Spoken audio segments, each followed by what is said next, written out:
A close-up view of a person using smartphone outdoors. Figure 3. 1. Our devices can be helpful tools for managing time, but they can also lead to distraction. Chapter outline. 3. 1. The benefits of time management. 3.2 Time management in college. 3.3 Procrastination. The enemy with 3.4 How to manage time. 3.5 Prioritization. Self-management of what you do and when you do it. 3.6 Goal setting and motivation. 3.7 Enhanced strategies for time and task management. Student survey. How do you feel about your time management abilities? Take this quick survey to figure it out, ranking questions on a scale of 1-4, 1 meaning least like me, and 4 meaning most like me.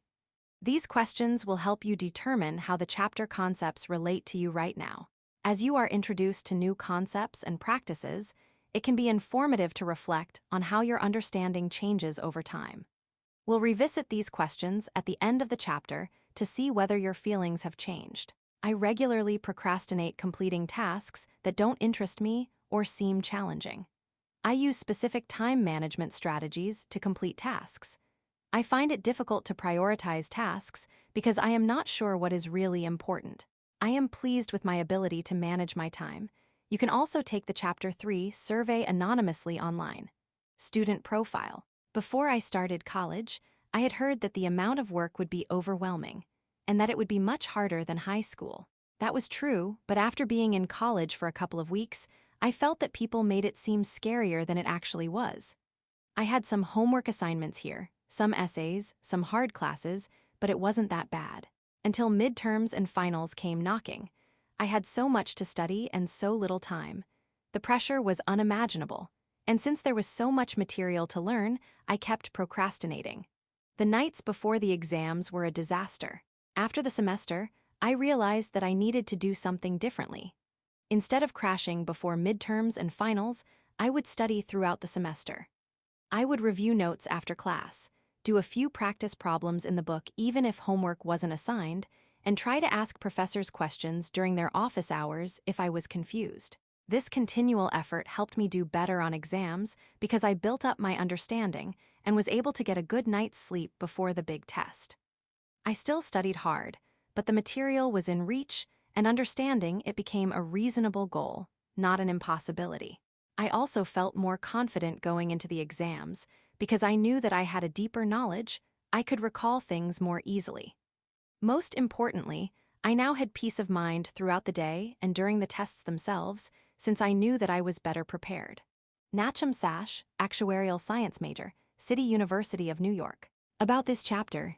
In this chapter, you will learn about two of the most valuable tools used for academic success: prioritizing and time management. By the time you complete this chapter, you should be able to do the following. Articulate the ways in which time management differs from high school to college. Outline reasons and effects of procrastination and provide strategies to overcome it. Describe ways to evaluate your own time management skills. Discuss the importance and the process of prioritization. Articulate the importance of goal setting and motivation. Detail strategies and specific tactics for managing your time. Poor time management can set into motion a series of events that can seriously jeopardize a student's success. A very unfortunate but all too common situation in higher education is the danger students face from poor time management.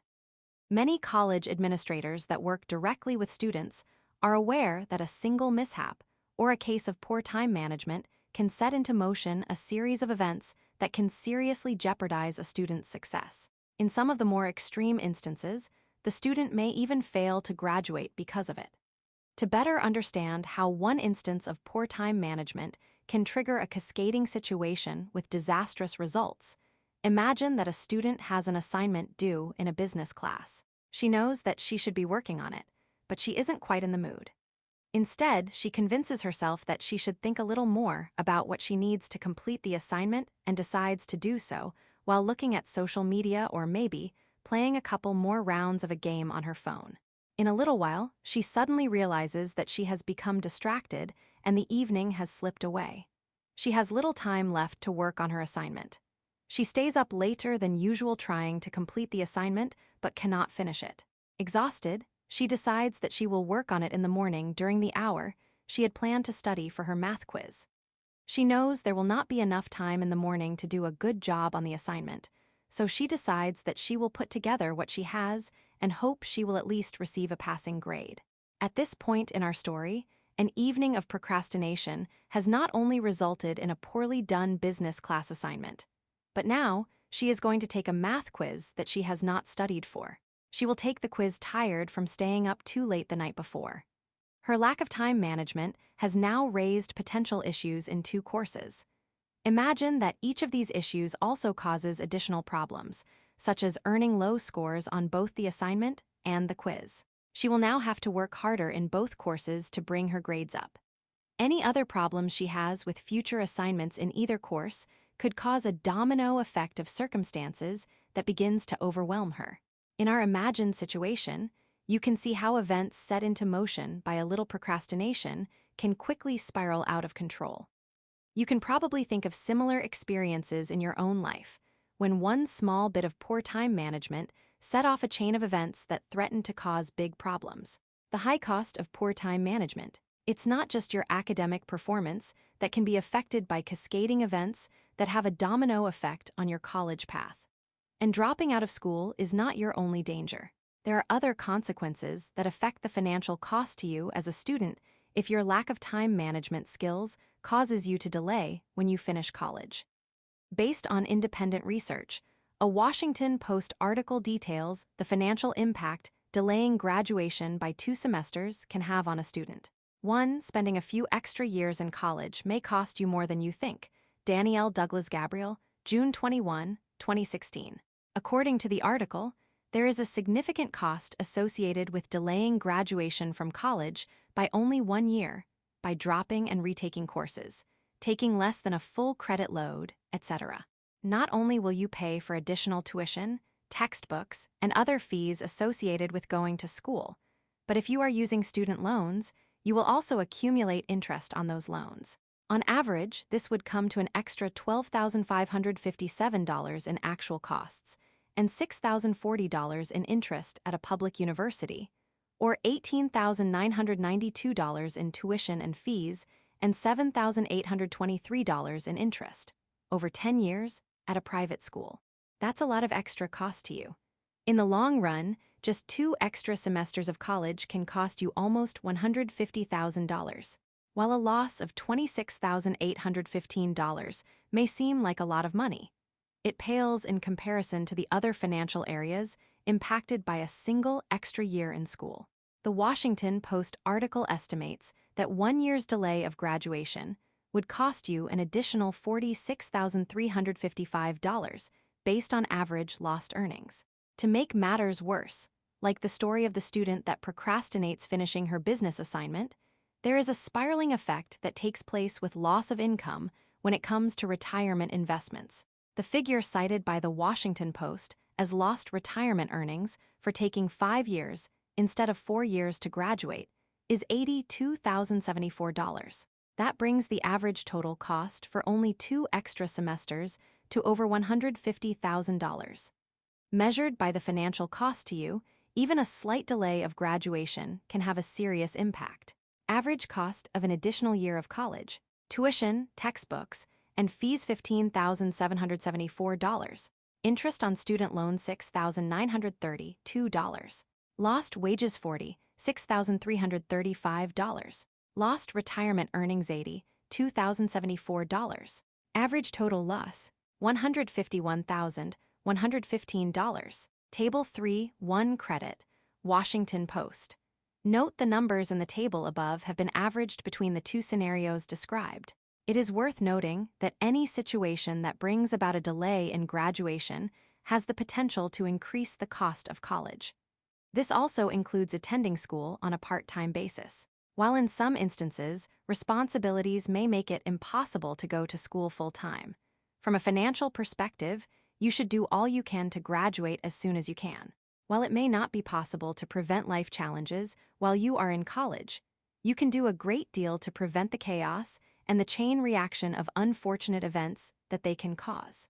This can be accomplished through thoughtful prioritization and time management efforts.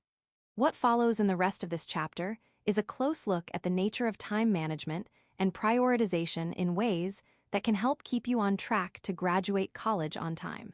Analysis question: can you identify any areas in your life that might be a potential problem if there were a temporary setback, e.g., temporary loss of transportation, temporary loss of housing, an illness that lasted more than a week, etc.?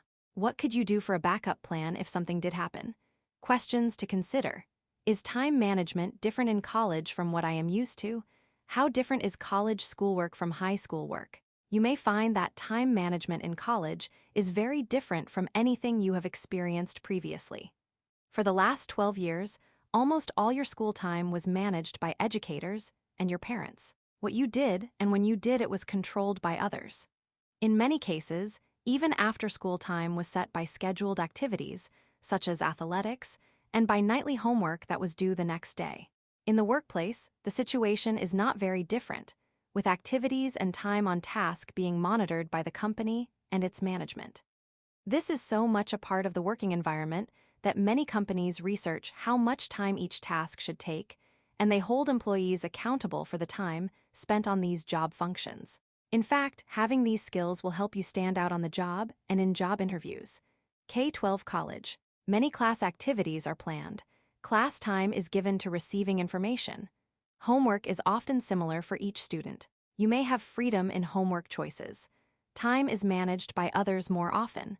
Time is managed by the student. In college, there is a significant difference because a great deal of time management is left up to you. While it is true that there are assignment due dates and organized classroom activities, learning at the college level requires more than just the simple completion of work.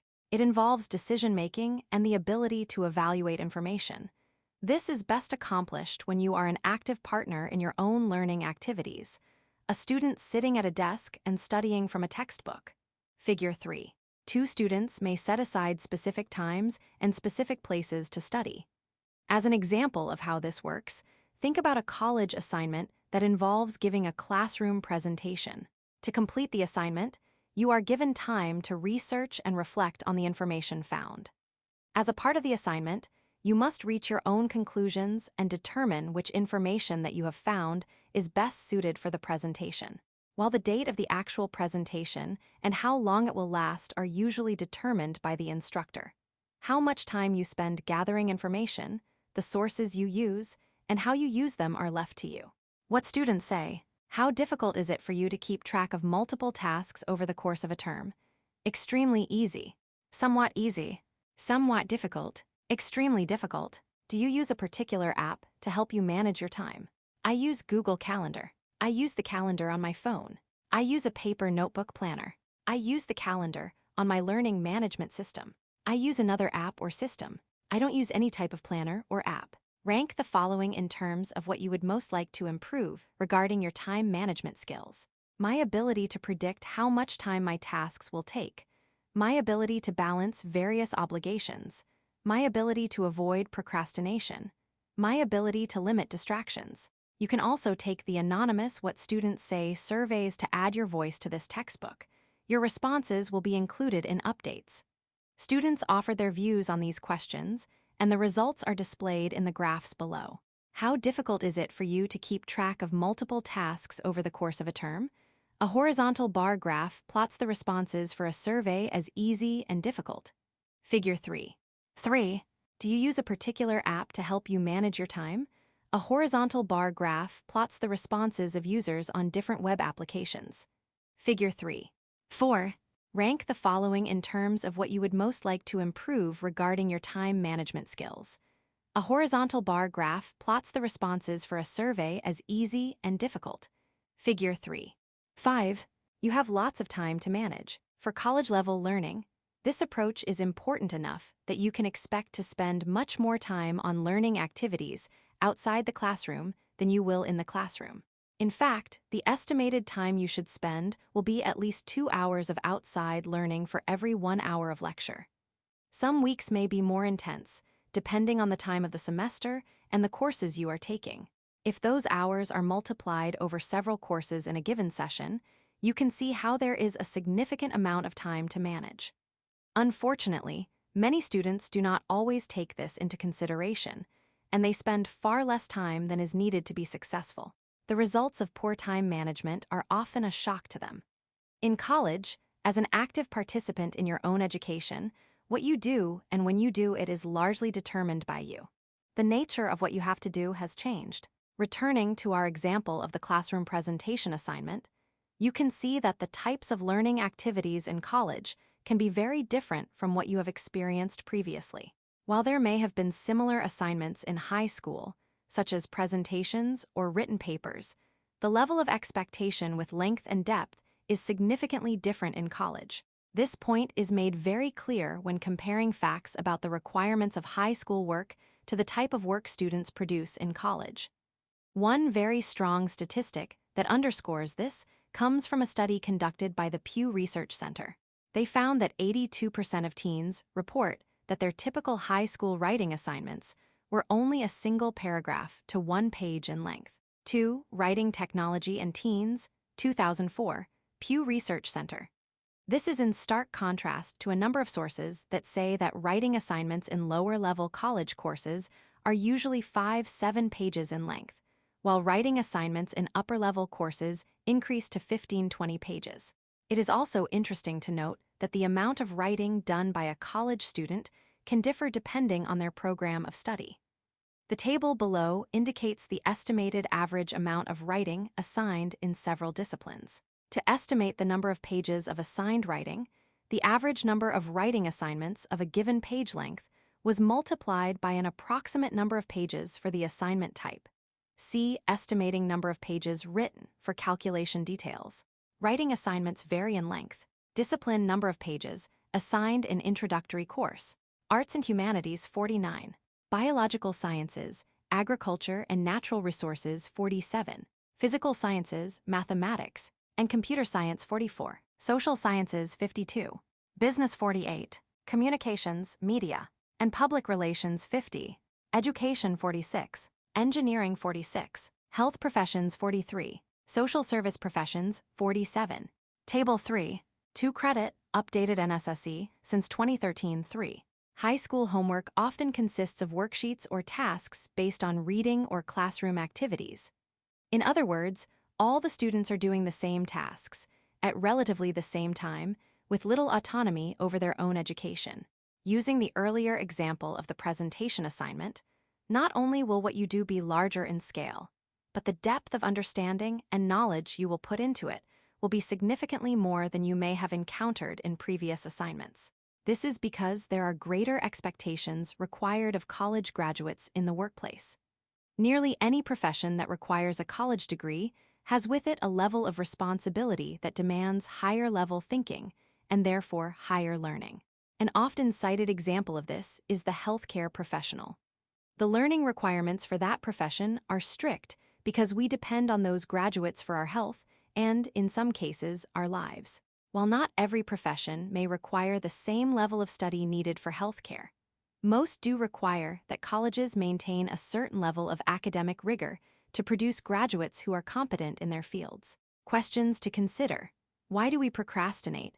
What are the effects of procrastination? How can we avoid procrastination?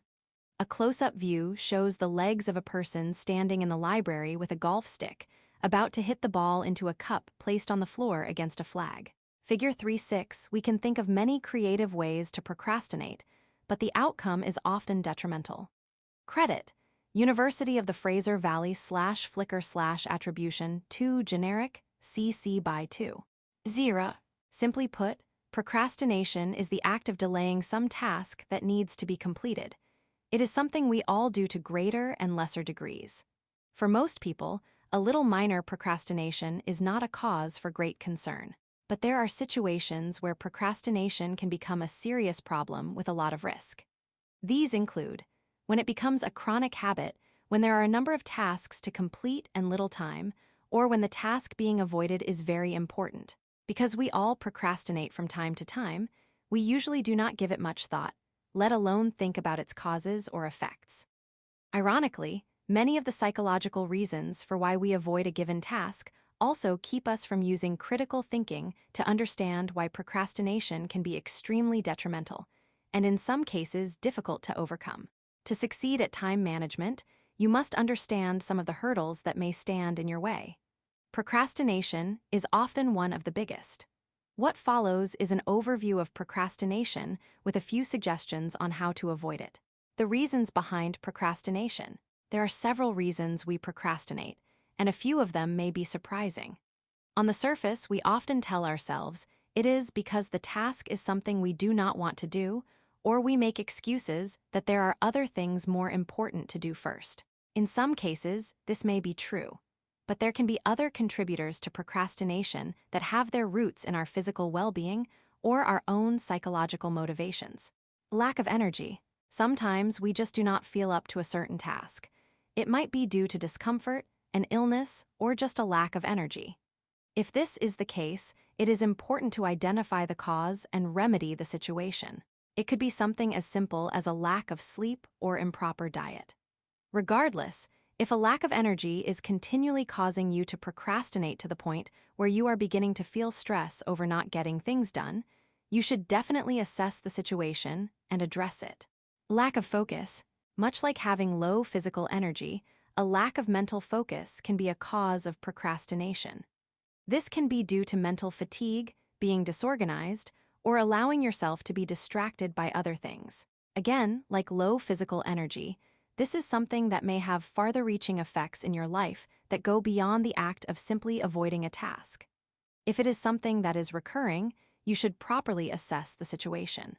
Fear of failure. This cause of procrastination is not one that many people are aware of, especially if they are the person avoiding tasks because of it. To put it in simple words, it is a bit of trickery we play on ourselves by avoiding a situation that makes us psychologically uncomfortable. Even though they may not be consciously aware of it, the person facing the task is afraid that they cannot do it or will not be able to do it well. If they fail at the task, it will make them appear incompetent to others or even to themselves. Where the self-trickery comes in is by avoiding the task. In the person's mind, they can rationalize that the reason they failed at the task was because they ran out of time to complete it, not that they were incapable of doing it in the first place. It is important to note that a fear of failure may not have anything to do with the actual ability of the person suffering from it. They could be quite capable of doing the task and performing well, but it is the fear that holds them back. Analysis question. Consider something right now that you may be procrastinating about. Are you able to identify the cause? The effects of procrastination. In addition to the causes of procrastination, you must also consider what effects it can have. Again, many of these effects are obvious and commonly understood, but some may not be so obvious and may cause other issues. Loss of time. The loss of time as an effect of procrastination is the easiest to identify, since the act of avoiding a task comes down to not using time wisely. Procrastination can be thought of as using the time you have to complete a task in ways that do not accomplish what needs to be done. Loss of goals. Another of the more obvious potentially adverse effects of procrastination is the loss of goals. Completing a task leads to achieving a goal. These can be large or small, e.g., from doing well on an assignment to being hired for a good job. Without goals, you might do more than delay work on a task. You may not complete it at all. The risk for the loss of goals is something that is very impactful. Loss of self-esteem. Often, when we procrastinate, we become frustrated and disappointed in ourselves for not getting important tasks completed. If this continues to happen, we can begin to develop a low opinion of ourselves and our own abilities. We begin to suffer from low self-esteem and might even begin to feel like there is something wrong with us. This can lead to other increasingly negative mental factors, such as anger and depression. As you can see, it is important for our own well-being to avoid this kind of procrastination effect. Stress. Procrastination causes stress and anxiety, which may seem odd since the act of procrastination is often about avoiding a task we think will be stressful in itself. Anyone who has noticed that nagging feeling when they know there is something else they should be doing is familiar with this. On the other hand, some students see that kind of stress as a boost of mental urgency. They put off a task until they feel that surge of motivation. While this may have worked in the past, they quickly learn that procrastinating when it comes to college work almost always includes an underestimation of the tasks to be completed, sometimes with disastrous results. Strategies for psyching ourselves out and managing procrastination. Now that you understand a few of the major problems procrastination can produce, let's look at methods to manage procrastination and get you on to completing the tasks, no matter how unpleasant you think they might be. Get organized. Much of this chapter is dedicated to defining and explaining the nature of time management. The most effective way to combat procrastination is to use time and project management strategies such as schedules, goal setting, and other techniques to get tasks accomplished in a timely manner. Put aside distractions. Several of the methods discussed in this chapter deal specifically with distractions. Distractions are time killers and are the primary way people procrastinate. It is too easy to just play a video game a little while longer, check out social media, or finish watching a movie when we are avoiding a task. Putting aside distractions is one of the primary functions of setting priorities. Reward yourself. Rewarding yourself for the completion of tasks or meeting goals is a good way to avoid procrastination. An example of this would be rewarding yourself with the time to watch a movie you would enjoy after you have finished the things you need to do, rather than using the movie to keep yourself from getting things done. Be accountable, tell someone else. A strong motivational tool is to hold ourselves accountable by telling someone else we are going to do something and when we are going to do it. This may not seem like it would be very effective, but on a psychological level, we feel more compelled to do something if we tell someone else. It may be related to our need for approval from others, or it might just serve to set a level of commitment. Either way, it can help us stay on task and avoid procrastination, especially if we take our accountability to another person seriously enough to warrant contacting that person and apologizing for not doing what we said we were going to do. Questions to consider. How can I use time-on-task estimates to improve time management? What behaviors can help or hinder when it comes to managing time? In this next section, you will learn about managing time and prioritizing tasks. This is not only a valuable skill for pursuing an education, but it can become an ability that follows you through the rest of your life, especially if your career takes you into a leadership role. A student's work calendar shows to-dos on a particular week from 7 a.m. to 8 p.m. at Standard Time GMT04. Figure 3.7, an online calendar, is a very useful tool for keeping track of classes, meetings, and other events. Most learning management systems contain these features, or you can use a calendar application. Analysis question. Read each statement in the brief self-evaluation tool below, and check the answer that best applies to you. There are no right or wrong answers. Always, usually, sometimes, rarely, never. I like to be given strict deadlines for each task. It helps me stay organized and on track. I would rather be 15 minutes early than 1 minute late. I like to improvise instead of planning everything out ahead of time. I prefer to be able to manage when and how I do each task. I have a difficult time estimating how long a task will take. I have more motivation when there is an upcoming deadline. It helps me focus. I have difficulty keeping priorities in the most beneficial order. Table 3.3. This exercise is intended to help you recognize some things about your own time management style. The important part is for you to identify any areas where you might be able to improve and to find solutions for them. This chapter will provide some solutions, but there are many others that can be found by researching time management strategies. After you have decided your best response to each statement, think about what they may mean in regard to potential strengths and/or challenges for you when it comes to time management in college. If you are a person that likes strict deadlines, what would you do if you took a course that only had one large paper due at the end? Would you set yourself a series of mini deadlines that made you more comfortable and that kept things moving along for you?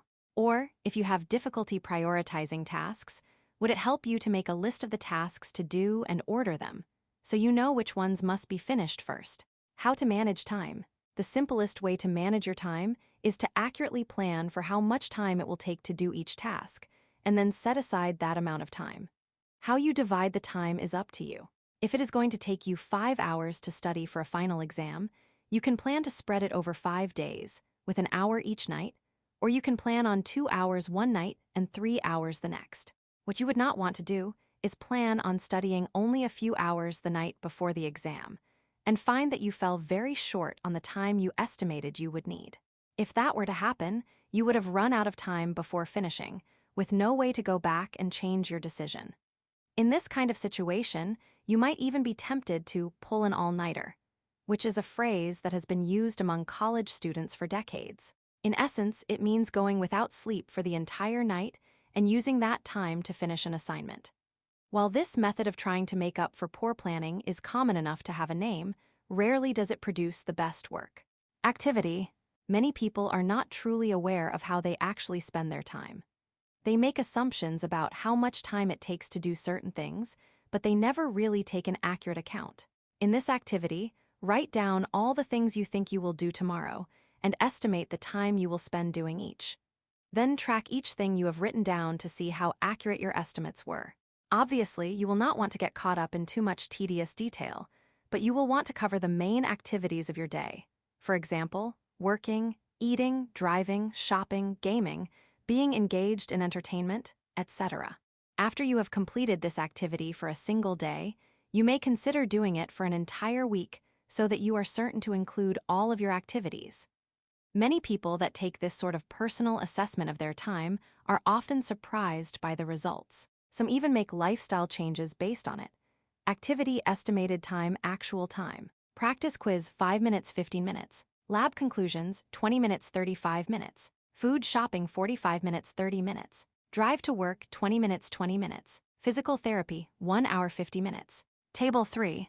For sample time estimate table. Of all the parts of time management, accurately predicting how long a task will take is usually the most difficult and the most elusive. Part of the problem comes from the fact that most of us are not very accurate timekeepers, especially when we are busy applying ourselves to a task. The other issue that makes it so difficult to accurately estimate time on task is that our estimations must also account for things like interruptions or unforeseen problems that cause delays. When it comes to academic activities, many tasks can be dependent upon the completion of other things first, or the time a task takes can vary from one instance to another, both of which add to the complexity and difficulty of estimating how much time and effort are required. For example, if an instructor assigned 3 chapters of reading, you would not really have any idea how long each chapter might take to read until you looked at them. The first chapter might be 30 pages long, while the second is 45. The third chapter could be only 20 pages, but made up mostly of charts and graphs for you to compare. By page count, it might seem that the third chapter would take the least amount of time, but actually studying charts and graphs to gather information can take longer than regular reading. To make matters even more difficult, when it comes to estimating time on task for something as common as reading, not all reading takes the same amount of time. Fiction, for example, is usually a faster read than a technical manual. But something like the novel Finnegan's Wake by James Joyce is considered so difficult that most readers never finish it. Activity. To better understand how much time different kinds of material can take to read, try this experiment. You will use 2 examples of famous texts that are very close to being the same number of words: the Gettysburg Address and the opening paragraphs from A Christmas Carol. Before you begin, estimate how long it will take you to read each, and predict which you think will take longer. When you do the reading, use a stopwatch function on a device such as a phone or some other timer to see how long it actually takes. Make certain that you are reading for understanding, not just skimming over words. If you must reread a section to better comprehend what is being said, that is appropriate. The goal here is to compare reading of different texts, not to see how fast you can sight-read the words on a page. After you have finished the Gettysburg Address, read and time A Christmas Carol and compare both of your times. The Gettysburg Address. Abraham Lincoln, Gettysburg, Pennsylvania, November 19, 1863.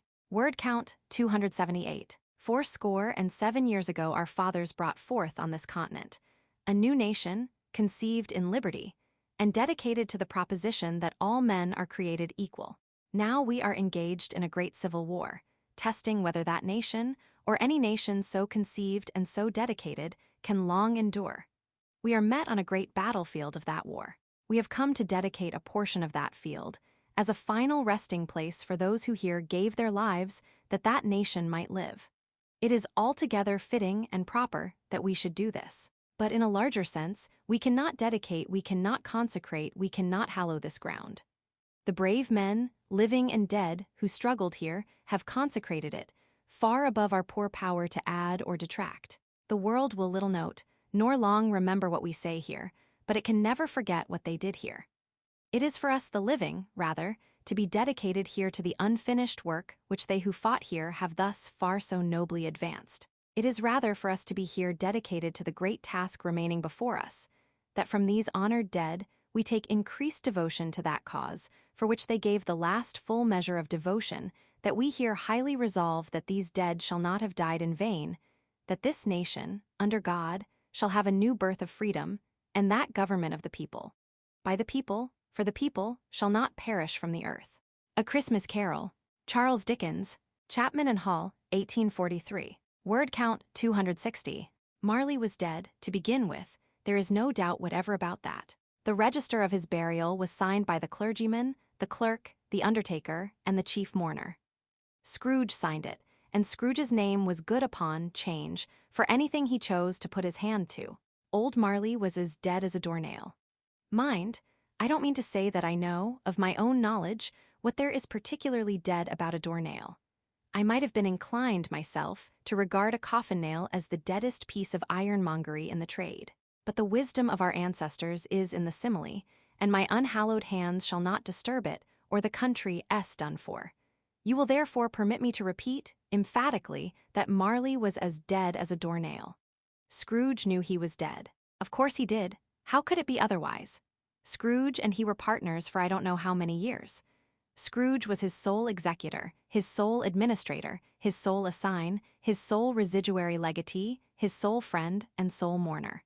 And even Scrooge was not so dreadfully cut up by the sad event, but that he was an excellent man of business on the very day of the funeral, and solemnized it with an undoubted bargain. The mention of Marley's funeral brings me back to the point I started from. There is no doubt that Marley was dead. This must be distinctly understood, or nothing wonderful can come of the story I am going to relate. In comparing the two, was one or the other easier to understand or faster to read? Was it the piece you predicted you would read faster? It is important to note that in this case, both readings were only 3 paragraphs long. While there may have only been half a minute or so between the reading of each, that amount of time would multiply greatly over an entire chapter. Knowing yourself. While you can find all sorts of estimates online as to how long a certain task may take, it is important to know these are only averages. People read at different speeds, people write at different speeds, and those numbers even change for each individual depending on the environment. If you are trying to read in surroundings that have distractions, e.g., conversations, phone calls, etc., reading 10 pages can take you a lot longer than if you are reading in a quiet area. By the same token, you may be reading in a quiet environment, e.g., in bed after everyone in the house has gone to sleep. But if you are tired, your attention and retention may not be what it would be if you were refreshed. In essence, the only way you are going to be able to manage your time accurately is to know yourself and to know how long it takes you to do each task. But where to begin? Below, you will find a table of common college academic activities. This list has been compiled from a large number of different sources, including colleges, publishers, and professional educators, to help students estimate their own time on tasks. The purpose of this table is to both give you a place to begin in your estimates and to illustrate how different factors can impact the actual time spent. You will notice that beside each task there is a column for the unit, followed by the average time on task, and a column for notes.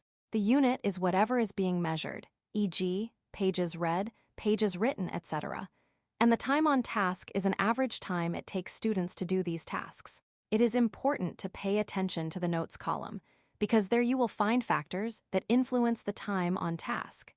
These factors can dramatically change the amount of time the activity takes.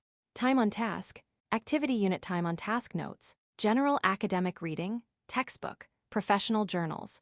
1 page 5-7 minutes. Be aware that your personal reading speed may differ and may change over time. Technical reading, math, charts and data. 1 page 10-15 minutes. Be aware that your personal reading speed may differ and may change over time. Simple quiz or homework question. Short answer, oriented toward recall, or identification type answers per question, 1-2 minutes complexity of question will greatly influence the time required. Complex quiz or homework question, short answer, oriented toward application, evaluation, or synthesis of knowledge per question, 2-3 minutes complexity of question will greatly influence the time required. Math problem sets, complex per question, 15 minutes for example, algebra, complex equations, financial calculations. Writing, short, no research per page, 60 minutes short essays, single topic writing assignments, summaries, free writing assignments. Journaling includes drafting, writing, proofing, and finalizing. Writing, research paper per page, 105 minutes includes research time, drafting, editing, proofing, and finalizing, built into per page calculation. Study for quiz per chapter, 60 minutes 90 minutes per chapter. Depending upon complexity of material. Study for exam per exam, 90 minutes 1-2 hours. Depending upon complexity of material. Table 3. 5 time on task for common college activities. Again, these are averages, and it does not mean anything if your times are a little slower or a little faster. There is no right amount of time, only the time that it takes you to do something so you can accurately plan and manage your time. There is also another element to look for in the table. These are differentiations in the similar activities that will also affect the time you spend. A good example of this can be found in the first 4 rows. Each of these activities involves reading, but you can see that depending on the material being read and its complexity, the time spent can vary greatly. Not only do these differences in time account for the different types of materials you might read, as you found in the comparative reading exercise earlier in this chapter, but also they also take into consideration the time needed to think about what you are reading to truly understand and comprehend what it is saying.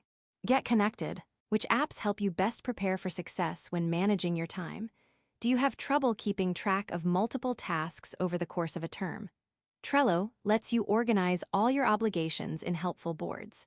You can share them with others, project collaborators, set alerts as reminders, and mark tasks off as you complete them.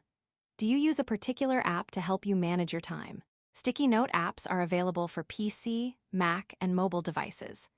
They let you post quick reminders, reorganize them as needed, and view them separately or as a full to-do list. What do you wish you could improve about your time management skills?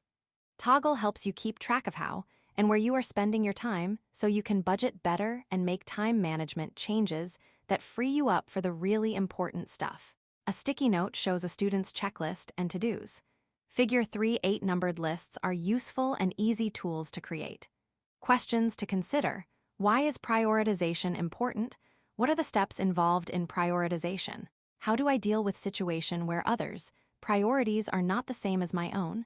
What do I do when priorities conflict? What are the best ways to make sure I complete tasks? Prioritization. Self-management of what you do and when you do it. Another key component in time management is that of prioritization. Prioritization can be thought of as ordering tasks and allotting time for them based on their identified needs or value. This next section provides some insight into not only helping prioritize tasks and actions based on need and value, but also how to better understand the factors that contribute to prioritization. How to prioritize. The enemy of good prioritization is panic, or at least making decisions based on strictly emotional reactions. It can be all too easy to immediately respond to a problem as soon as it pops up without thinking of the consequences of your reaction and how it might impact other priorities. It is very natural for us to want to remove a stressful situation as soon as we can. We want the adverse emotions out of the way as quickly as possible. But when it comes to juggling multiple problems or tasks to complete, prioritizing them first may mean the difference between completing everything satisfactorily and completing nothing at all.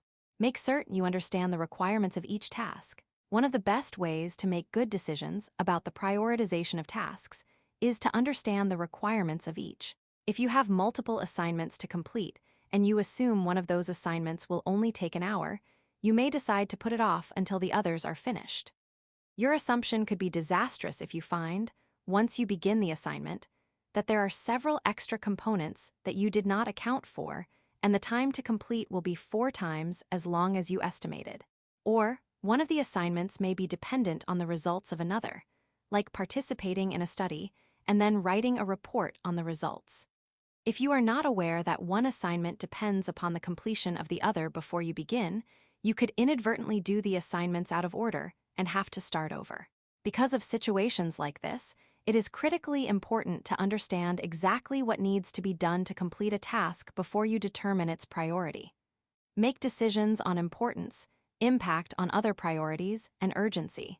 After you are aware of the requirements for each task, you can then decide your priorities based on the importance of the task and what things need to be finished in which order. To summarize, the key components to prioritization are making certain you understand each task and making decisions based on importance, impact, and urgency. Activity. To better see how things may need to be prioritized, some people make a list of the tasks they need to complete and then arrange them in a quadrant map based on importance and urgency. Traditionally, this is called the Eisenhower Decision Matrix. Before becoming the 34th President of the United States, Dwight Eisenhower served as the Allied Forces Supreme Commander during World War II and said he used this technique to better prioritize the things he needed to get done. In this activity, you will begin by making a list of things you need or want to do today, and then draw your own version of the grid below. Write each item in one of the 4 squares. Choose the square that best describes it based on its urgency and its importance. When you have completed writing each of the tasks in its appropriate square, you will see a prioritization order of your tasks. Obviously, those listed in the important and urgent square will be the things you need to finish first. After that will come things that are important but not urgent, followed by not important but urgent, and finally not urgent and not important. A two-way table shows the Eisenhower matrix, with tasks categorized on the basis of their urgency and importance. Figure 3.9. The Eisenhower matrix can help organize priorities and ensure that you focus on the correct tasks. Who is driving your tasks? Another thing to keep in mind when approaching time management is that, while you may have greater autonomy in managing your own time, many of your tasks are being driven by a number of different individuals. These individuals are not only unaware of the other things you need to do, but they often have goals that are in conflict with your other tasks. This means that different instructors, your manager at work, or even your friends may be trying to assert their needs into your priorities. An example of this might be a boss that would like for you to work a few hours of overtime, but you were planning on using that time to do research for a paper. Just like assessing the requirements and needs for each priority, doing the same with how others may be influencing your available time can be an important part of time management. In some cases, keeping others informed about your priorities may help avert possible conflicts, e.g., letting your boss know you will need time on a certain evening to study, letting your friends know you plan to do a journal project on Saturday but can do something on Sunday, etc. It will be important to be aware of how others can drive your priorities and for you to listen to your own good judgment. In essence, time management in college is as much about managing all the elements of your life as it is about managing time for class and to complete assignments. Making the tough decision when it is needed. Occasionally, regardless of how much you have planned or how well you have managed your time, events arise where it becomes almost impossible to accomplish everything you need to by the time required. While this is very unfortunate, it simply cannot be helped. As the saying goes, things happen. Finding yourself in this kind of situation is when prioritization becomes most important. You may find yourself in the uncomfortable position of only being able to complete one task or another in the time given. When this occurs with college assignments, the dilemma can be extremely stressful, but it is important to not feel overwhelmed by the anxiety of the situation so that you can make a carefully calculated decision based on the value and impact of your choice. What do you do when faced with priority conflicts? As an illustration, imagine a situation where you think you can only complete one of 2 assignments that are both important and urgent, and you must make a choice of which one you will finish and which one you will not. This is when it becomes critical to understand all the factors involved. While it may seem that whichever assignment is worth the most points to your grade is how you make the choice, there are actually a number of other attributes that can influence your decision in order to make the most of a bad situation. For example, One of the assignments may only be worth a minimal number of points toward your total grade, but it may be foundational to the rest of the course. Not finishing it, or finishing it late, may put other future assignments in jeopardy as well. Or the instructor for one of the courses might have a late assignment policy that is more forgiving, something that would allow you to turn in the work a little late without too much of a penalty. If you find yourself in a similar predicament, the first step is to try to find a way to get everything finished, regardless of the challenges. If that simply cannot happen, the next immediate step would be to communicate with your instructors to let them know about the situation. They may be able to help you decide on a course of action, or they may have options you had not thought of. Only then can you make the choices about prioritizing in a tough situation. The key here is to make certain you are aware of and understand all the ramifications to help make the best decision when the situation dictates you make a hard choice among priorities. Completing the tasks. Another important part of time management is to develop approaches that will help you complete tasks in a manner that is efficient and works for you. Most of this comes down to a little planning and being as informed about the specifics of each task as you can be. Knowing what you need to do. As discussed in previous parts of this chapter, many learning activities have multiple components, and sometimes they must occur in a specific order. Additionally, some elements may not only be dependent on the order they are completed, but can also be dependent on how they are completed. To illustrate this, we will analyze a task that is usually considered to be a simple one, attending a class session. In this analysis, we will look at not only what must be accomplished to get the most out of the experience, but also at how each element is dependent upon others and must be done in a specific order. The graphic below shows the interrelationship between the different activities, many of which might not initially seem significant enough to warrant mention, but it becomes obvious that other elements depend upon them when they are listed out this way. The elements or task needed for success and the tasks it depends on are grouped under pre-class prep, during class, and post-class. Figure 3. Many of your learning activities are dependent on others, and some are the gateways to other steps. As you can see from the graphic above, even a task as simple as going to class can be broken down into a number of different elements that have a good deal of dependency on other tasks. One example of this is preparing for the class lecture by reading materials ahead of time in order to make the lecture and any complex concepts easier to follow. If you did it the other way around, you might miss opportunities to ask questions or receive clarification on the information presented during the lecture. Understanding what you need to do and when you need to do it can be applied to any task, no matter how simple or how complex. Knowing what you need to do and planning for it can go a long way toward success and preventing unpleasant surprises. Knowing how you will get it done. After you have a clear understanding of what needs to be done to complete a task or the component parts of a task, the next step is to create a plan for completing everything. This may not be as easy or as simple as declaring that you will finish part 1, then move on to part 2, and so on.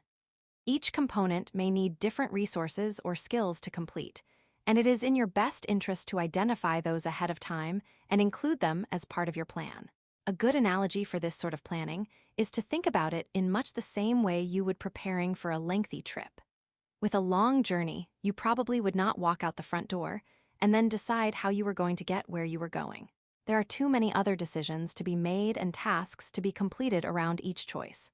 If you decided you were going by plane, you would need to purchase tickets, and you would have to schedule your trip around flight times. If you decided to go by car, you would need gas money and possibly a map or GPS device.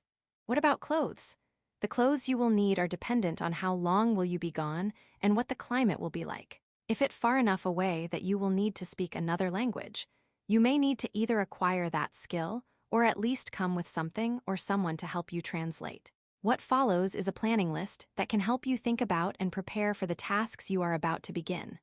What resources will you need? The first part of this list may appear to be so obvious that it should go without mention, but it is by far one of the most critical and one of the most overlooked. Have you ever planned a trip but forgotten your most comfortable pair of shoes or neglected to book a hotel room? If a missing resource is important, the entire project can come to a complete halt. Even if the missing resource is a minor component, it may still dramatically alter the end result. Learning activities are much the same in this way, and it is also important to keep in mind that resources may not be limited to physical objects, such as paper or ink. Information can be a critical resource as well. In fact, one of the most often overlooked aspects in planning by new college students is just how much research, reading, and information they will need to complete assignments. A close-up view of a person thinking while holding a marker pen in her hand.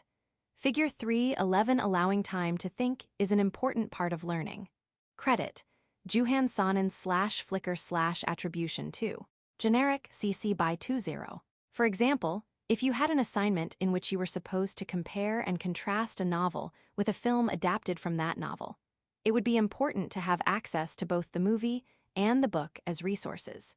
Your plans for completing the work could quickly fall apart if you learned that on the evening you planned to watch the film, it was no longer available. What skills will you need? Poor planning or a bad assumption in this area can be disastrous, especially if some part of the task has a steep learning curve. No matter how well you plan the other parts of the project, if there is some skill needed that you do not have and you have no idea how long it will take to learn, it can be a bad situation. Imagine a scenario where one of your class projects is to create a poster. It is your intent to use some kind of imaging software to produce professional-looking graphics and charts for the poster, but you have never used the software in that way before. It seems easy enough, but once you begin, you find the charts keep printing out in the wrong resolution. You search online for a solution, but the only thing you can find requires you to recreate them all over again in a different setting. Unfortunately, that part of the project will now take twice as long. It can be extremely difficult to recover from a situation like that, and it could have been prevented by taking the time to learn how to do it correctly before you began, or by at least including in your schedule some time to learn and practice. Set deadlines. Of course, the best way to approach time management is to set realistic deadlines that take into account which elements are dependent on which others and the order in which they should be completed. Giving yourself 2 days to write a 20-page work of fiction is not very realistic when even many professional authors average only 6 pages per day. Your intentions may be well-founded, but your use of unrealistic deadlines will not be very successful. Setting appropriate deadlines and sticking to them is very important, so much so that several sections in the rest of this chapter touch on effective deadline practices. Be flexible. It is ironic that the item on this list that comes just after a strong encouragement to make deadlines and stick to them is the suggestion to be flexible. The reason that being flexible has made this list is because even the best-laid plans and most accurate time management efforts can take an unexpected turn. The idea behind being flexible is to readjust your plans and deadlines when something does happen to throw things off. The worst thing you could do in such a situation is panic or just stop working because the next step in your careful planning has suddenly become a roadblock. The moment when you see that something in your plan may become an issue is when to begin readjusting your plan. Adjusting a plan along the way is incredibly common. In fact, many professional project managers have learned that it seems something always happens or there is always some delay, and they have developed an approach to deal with the inevitable need for some flexibility. In essence, you could say that they are even planning for problems, mistakes, or delays from the very beginning. And they will often add a little extra time for each task to help ensure an issue does not derail the entire project, or that the completion of the project does not miss the final due date. As you work through tasks, make certain you are always monitoring and adapting to ensure you complete them. Student profile. While in college, I recall an instance where I was awake for 2 nights in a row trying to cram for upcoming midterms. I quickly learned that trying to navigate through college while working full-time posed a significant challenge. Because of inability to manage my responsibilities, my first year of college was quite miserable. I went through a lot of trial and error to find out that time management was the key. From my experiences, I have extrapolated 3 important components to this skill. First, knowing your values is imperative. Values will serve as a guide, which will help you to determine which actions bring you closer to your goals and those that don't. Second, know your constraints. Constraints in form of time or other responsibilities can help you set the parameter within which you can function efficiently. The last component is action. This component was the hardest for me to master, but it was the most fruitful. Because knowing values and limitations without engaging in appropriate actions does not serve any meaningful purpose. I strongly believe that learning time management can contribute greatly towards positive university experience. Firdevs Kaidarov, psychology major, Minnesota State University, Mankato. The importance of where you do your work. A laptop sits on a work table, displaying a Word document. Figure 312, where you do work can be as important as when. Credit, Mads Bodker /Flickr attribution 2 generic CC by 20. A large part of ensuring that you can complete tasks on time comes to setting up conditions that will allow you to do the work well. Much of this has to do with the environment where you will do your work. This not only includes physical space such as a work area, but other conditions like being free from distractions and your physical well-being and mental attitude. The right space, simple things like where you are set up to do your work, can not only aid in your efficiency, but also affect how well you can work or even if you can get the work completed at all. One example of this might be typing on a laptop. While it might seem more comfortable to lie back on a couch and type a long paper, sitting up at a desk or table actually increases your typing speed and reduces the number of mistakes. Even the kind of mouse you use can impact how you work, and using one you are comfortable with can make a big difference. There are a host of other factors that can come into play as well. Do you have enough space? Is the space cluttered? Or do you have the room to keep reference materials and other things you might need within arm's reach? Are there other ways you could work that might be even more efficient? For example, buying an inexpensive second monitor, even second-hand, might be the key to decreasing the amount of time you spend when you can have more than one document displayed at a time. The key is to find what works for you and to treat your workspace as another important resource needed to get the task finished. Distraction-free. Few things are more frustrating than trying to do work while distractions are going on around you. If other people are continually interrupting you or there are things that keep pulling your attention from the task at hand, everything takes longer and you are more prone to mistakes. 4. Many people say they work better with distractions. They prefer to leave the television or the radio on. But the truth is that an environment with too many interruptions is rarely helpful when focus is required. Before deciding that the television or talkative roommates do not bother you when you work, take an honest accounting of the work you produce with interruptions compared to work you do without. If you find that your work is better without distractions, it is a good idea to create an environment that reduces interruptions. This may mean you have to go to a private room, use headphones, or go somewhere like a library to work. Regardless, the importance of a distraction-free environment cannot be emphasized enough. Working at the right time. Most people are subject to their own rhythms, cycles, and preferences throughout their day. Some are alert and energetic in the mornings, while others are considered night owls and prefer to work after everyone else has gone to sleep. It can be important to be aware of your own cycles and to use them to your advantage. Rarely does anyone do their best work when they are exhausted, either physically or mentally. Just as it can be difficult to work when you are physically ill, it can also be a hindrance to try to learn or do mental work when you are tired or emotionally upset. Your working environment definitely includes your own state of mind and physical well-being. Both have a significant influence on your learning and production ability. Because of this, it is not only important to be aware of your own condition and work preferences, but to actually try to create conditions that help you in these areas. One approach is to set aside a specific time to do certain kinds of work. You might find that you concentrate better after you have eaten a meal. If that is the case, make it a habit of doing homework every night after dinner.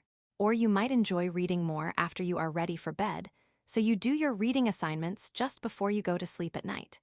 Some people find that they are more creative during a certain time of the day, or that they are more comfortable writing with subtle lighting. It is worth taking the time to find the conditions that work best for you so that you can take advantage of them. Analysis question. Student survey on work environment. Analysis. Take the time to think about where you will do your work and when. What can you do to help ensure your working environment will be helpful rather than harmful? What do you know doesn't work for you? What will you do to prevent those adverse conditions from creeping into your work environment? Below is a quick survey to help you determine your own preferences in regard to your workspace, the time you work, and distractions. Rank each option, 1 meaning least like me, and 4 meaning most like me. I like my workspace to be organized and clean. There are certain places where I am more comfortable when I work. I prefer to be alone when I work on certain things. I find it difficult to read with other sounds or voices around me. There are certain times of the day when I can be more focused. My moods or emotions can interfere with my ability to concentrate. Estimated completion time, 11 minutes. Questions to consider: how do I set motivational goals? What are SMART goals? What's the importance of an action plan? How do I keep to my plan? Motivation often means the difference between success and failure. That applies to school, to specific tasks, and to life in general. One of the most effective ways to keep motivated is to set goals. Goals can be big or small. A goal can range from I am going to write 1 extra page tonight, to I am going to work to get an A in this course, all the way to I am going to graduate in the top of my class so I can start my career with a really good position. The great thing about goals is that they can include and influence a number of other things that all work toward a much bigger picture. For example, if your goal is to get an A in a certain course, all the reading, studying, and every assignment you do for that course contributes to the larger goal. You have motivation to do each of those things and to do them well. Setting goals is something that is frequently talked about, but it is often treated as something abstract. Like time management, goal setting is best done with careful thought and planning. This next section will explain how you can apply tested techniques to goal setting and what the benefits of each can be. Set goals that motivate you. The first thing to know about goal setting is that a goal is a specific end result you desire. If the goal is not something you are really interested in, there is little motivational drive to achieve it. Think back to when you were much younger and some well-meaning adult set a goal for you, something that didn't really appeal to you at all. How motivated were you to achieve the goal? More than likely, if you were successful at all in meeting the goal, it was because you were motivated by earning the approval of someone or receiving a possible reward. Or you were concerned with avoiding something adverse that might happen if you did not do what you were told. From an honest perspective in that situation, your real goal was based on something else, not the meeting of the goal set for you.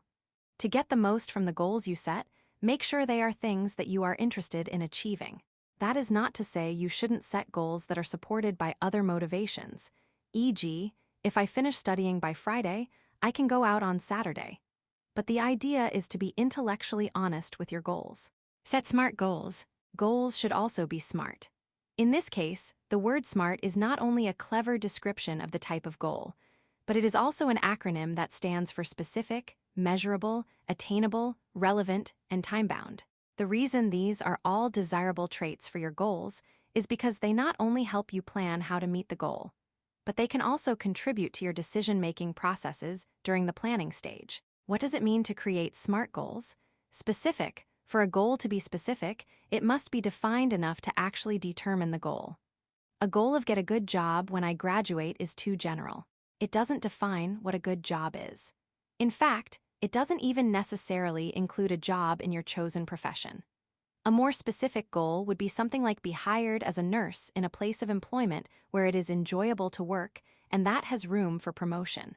Measurable. The concept of measurable is one that is often overlooked when setting goals. What this means is that the goal should have clearly defined outcomes that are detailed enough to measure and can be used for planning of how you will achieve the goal. For example, setting a goal of doing well in school is a bit undefined, but making a goal of graduating with a GPA above 3.0 is measurable and something you can work with. If your goal is measurable, you can know ahead of time how many points you will have to earn on a specific assignment to stay in that range, or how many points you will need to make up in the next assignment if you do not do as well as you planned. Attainable. Attainable or achievable goals means they are reasonable and within your ability to accomplish. While a goal of make an extra $1 million by the end of the week is something that would be nice to achieve, the odds that you could make that happen in a single week are not very realistic. Relevant. For goal setting, relevant means it applies to the situation. In relation to college, a goal of getting a horse to ride is not very relevant, but getting dependable transportation is something that would contribute to your success in school. Time-bound means you set a specific time frame to achieve the goal. I will get my paper written by Wednesday is time-bound. You know when you have to meet the goal. I will get my paper written sometime soon does not help you plan how and when you will accomplish the goal. In the following table, you can see some examples of goals that do and do not follow the SMART system. As you read each one, think about what elements make them SMART or how you might change those that are not. Goal: is it SMART?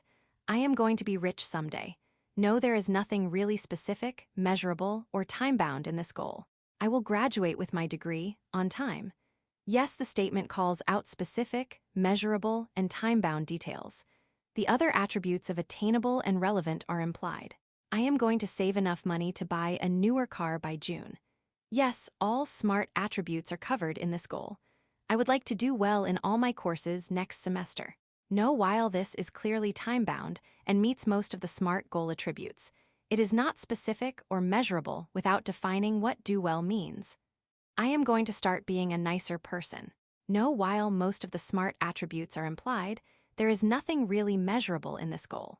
I will earn at least a 3.0 GPA in all my courses next semester. Yes, all of the SMART attributes are present in this goal. I am going to start being more organized.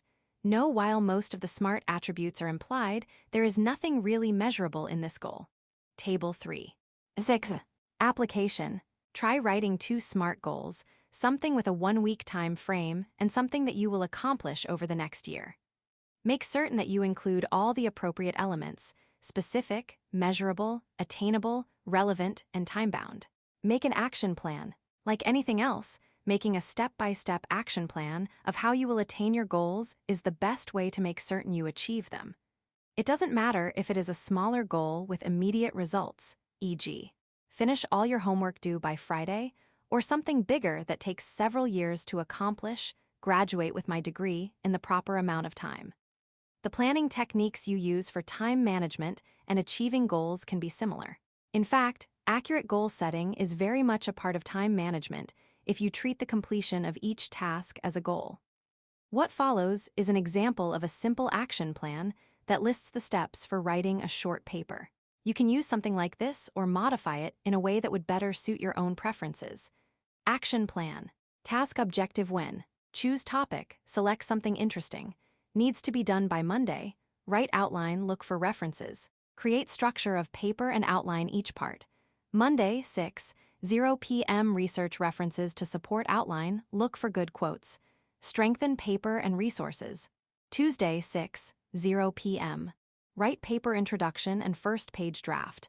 Get main ideas and thesis statement down. Wednesday, 7:00 p.m. Write second page and closing draft. Finish main content and tie it all together. Thursday, 6:00 p.m. Rewrite and polish final draft. Clean up for grammar, writing style, and effective communication. Friday, 5:00 p.m. Table 3. 7. Another useful approach to goal setting is to create SMART goals and then write them down. For most people, there is a higher level of commitment when we write something down. If you have your goals written out, you can refer to each component of the SMART acronym and make certain you are on track to achieve it. Stick with it. As with anything else, the key to reaching goals is to keep at it, keep yourself motivated, and overcome any obstacles along the way. In the following graphic, you will find 7 methods that highly successful people use to accomplish this. 7 ways for people to stay motivated and achieve their goals. Figure 3. 13. These 7 ways to stay motivated are good suggestions from highly successful people. What other strategies would you suggest? Questions to consider. What strategy helps me prioritize my top tasks? How do I make the best use of my time when prioritizing? How do I make sure I tackle unpleasant tasks instead of putting them off? What's the best way to plan for long-term tasks? How do I find time in a busy schedule? Over the years, people have developed a number of different strategies to manage time and tasks. Some of the strategies have proven to be effective and helpful, while others have been deemed not as useful. The good news is that the approaches that do not work very well or do not really help in managing time do not get passed along very often. but others, those which people find of value, do. What follows here are 3 unique strategies that have become staples of time management. While not everyone will find that all 3 work for them in every situation, enough people have found them beneficial to pass them along with high recommendations. Daily Top 3. The idea behind the Daily Top 3 approach is that you determine which 3 things are the most important to finish that day, and these become the tasks that you complete. It is a very simple technique that is effective because each day you are finishing tasks and removing them from your list. Even if you took 1 day off a week and completed no tasks on that particular day, a daily top 3 strategy would have you finishing 18 tasks in the course of a single week. That is a good amount of things crossed off your list. Analysis question. Analysis. Think about what would be your top 3 tasks for today. What would you have on the list tomorrow? Pomodoro technique. A Pomodoro kitchen timer, resembling a tomato with a scale marked on its body. Figure 314, the Pomodoro technique is named after a type of kitchen timer, but you can use any clock or countdown timer.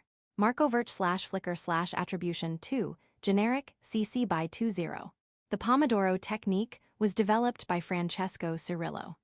The basic concept is to use a timer to set work intervals that are followed by a short break. The intervals are usually about 25 minutes long and are called pomodoros, which comes from the Italian word for tomato, because Cirillo used a tomato-shaped kitchen timer to keep track of the intervals. In the original technique, there are 6 steps. Decide on the task to be done. Set the timer to the desired interval. Work on the task. When the timer goes off, put a check mark on a piece of paper. If you have fewer than 4 check marks, take a short break, 3-5 minutes, then go to step 1 or 2, whichever is appropriate. After 4 pomodoros, take a longer break, 15-30 minutes, reset your checkmark count to 0, and then go to step 1 or 2. The Pomodoro technique is illustrated. Figure 315, the Pomodoro technique contains 5 defined steps. There are several reasons this technique is deemed effective for many people. One is the benefit that is derived from quick cycles of work and short breaks. This helps reduce mental fatigue and the lack of productivity caused by it. Another is that it tends to encourage practitioners to break tasks down to things that can be completed in about 25 minutes, which is something that is usually manageable from the perspective of time available. It is much easier to squeeze in 3 25-minute sessions of work time during the day than it is to set aside a 75-minute block of time. Eat the frog. Of our 3 quick strategies, Eat the frog probably has the strangest name and may not sound the most inviting. The name comes from a famous quote, attributed to Mark Twain. Eat a live frog first thing in the morning, and nothing worse will happen to you the rest of the day. Eat the Frog is also the title of a best-selling book by Brian Tracy that deals with time management and avoiding procrastination. How this applies to time and task management is based on the concept that if a person takes care of the biggest or most unpleasant task first, everything else will be easier after that. Although stated in a humorous way, there is a good deal of truth in this. First, we greatly underestimate how much worry can impact our performance. If you are continually distracted by anxiety over a task you are dreading, it can affect the task you are working on at the time. Second, not only will you have a sense of accomplishment and relief when the task you are concerned with is finished and out of the way, but other tasks will seem lighter and not as difficult. Application. Try 3 time management strategies. Over the next 2 weeks, try each of these 3 methods to see which ones might work for you. Is there one you favor over the others? Might each of these 3 approaches serve you better in different situations or with different tasks? Do you have a creative alternative or possibly a way to use some combination of these techniques? In addition to these 3 strategies, you could also develop whole new approaches from suggestions found earlier in this chapter. For example, you could apply some of the strategies for avoiding procrastination or for setting appropriate priorities and see how they work in combination with these techniques or on their own. The key is to find which system works best for you, breaking down the steps and spreading them over shorter work periods. Above, you read about several different tried-and-tested strategies for effective time management, approaches that have become staples in the professional world. In this section, you will read about 2 more creative techniques that combine elements from these other methods to handle tasks when time is scarce and long periods of time are a luxury you just do not have. The concept behind this strategy is to break tasks into smaller, more manageable units that do not require as much time to complete.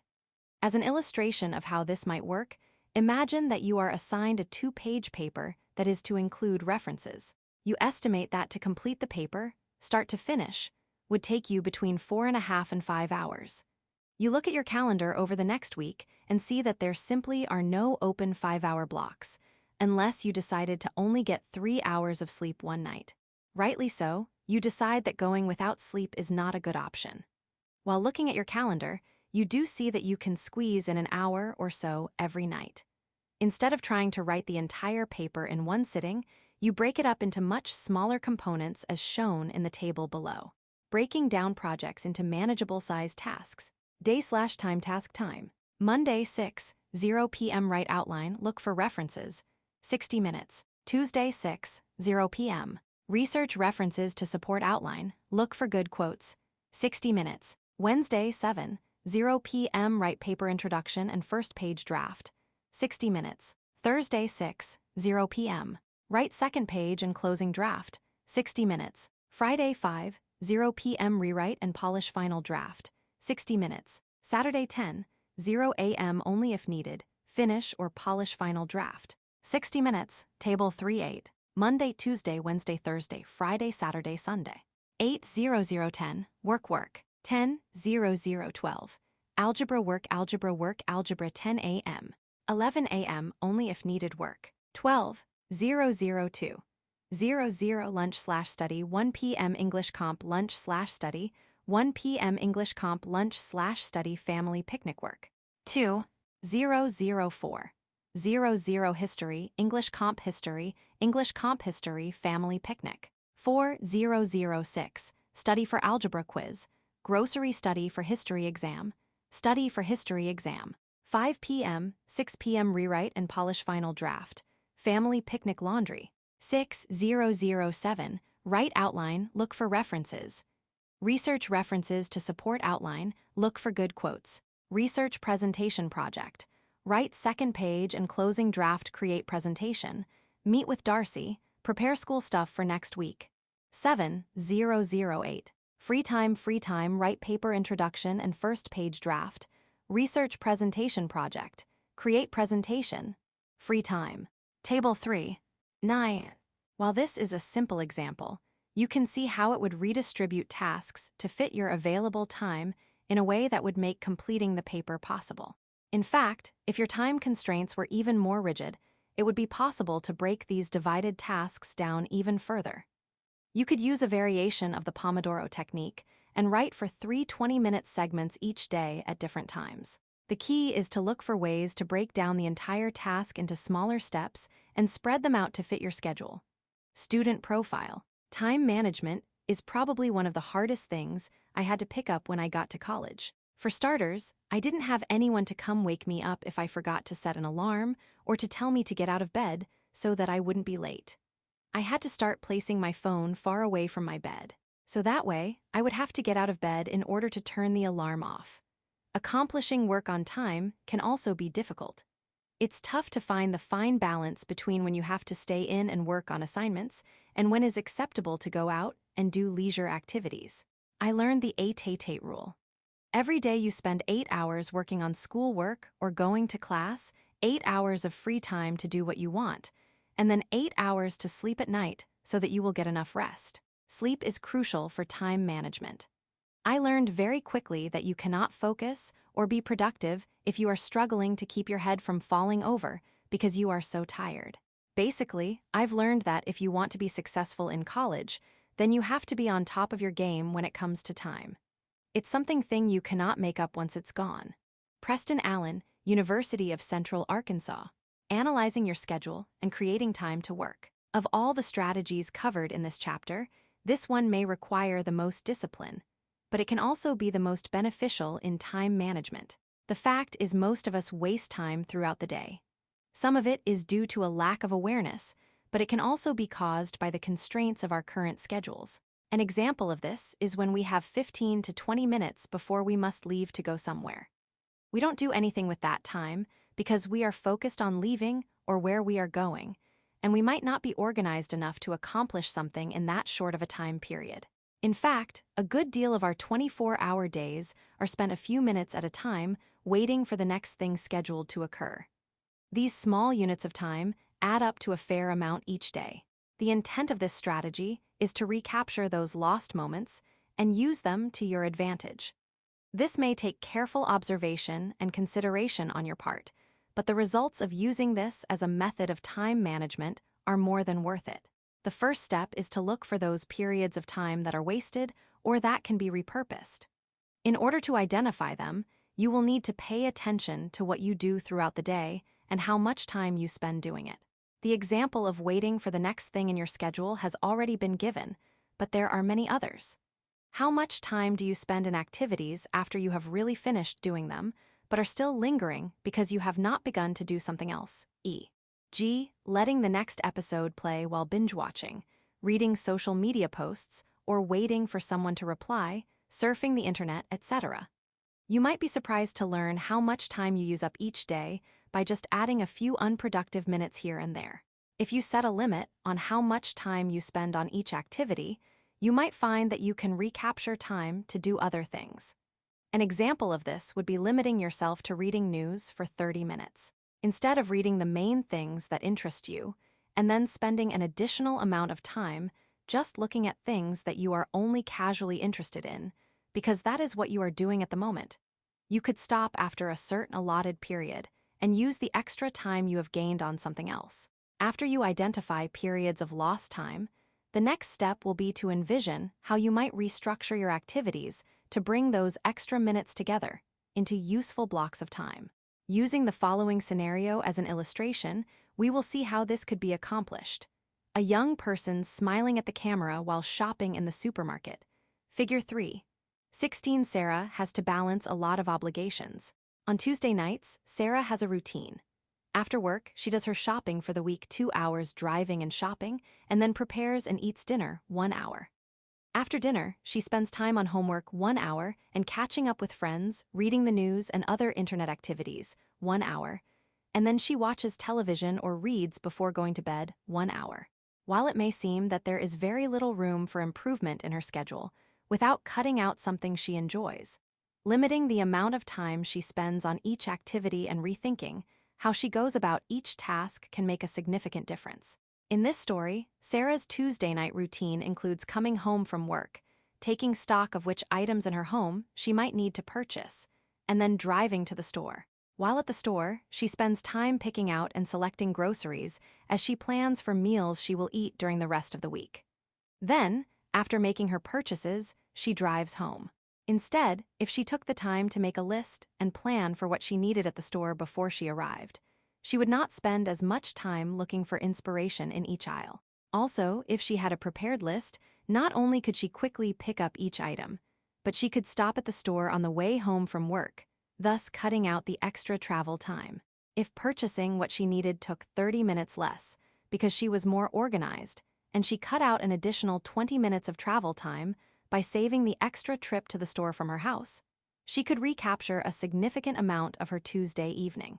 If she then limited the time she spent catching up with friends and such to 30 minutes or maybe did some of that while she prepared dinner, she would find that she had added almost an extra hour and a half to the time available to her on that evening, without cutting out anything she needed to do or enjoys.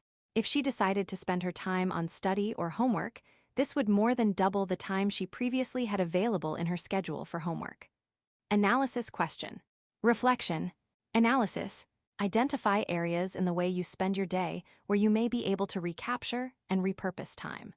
Are there things you can move around to gain more time? Are there ways you can combine tasks or reduce travel time?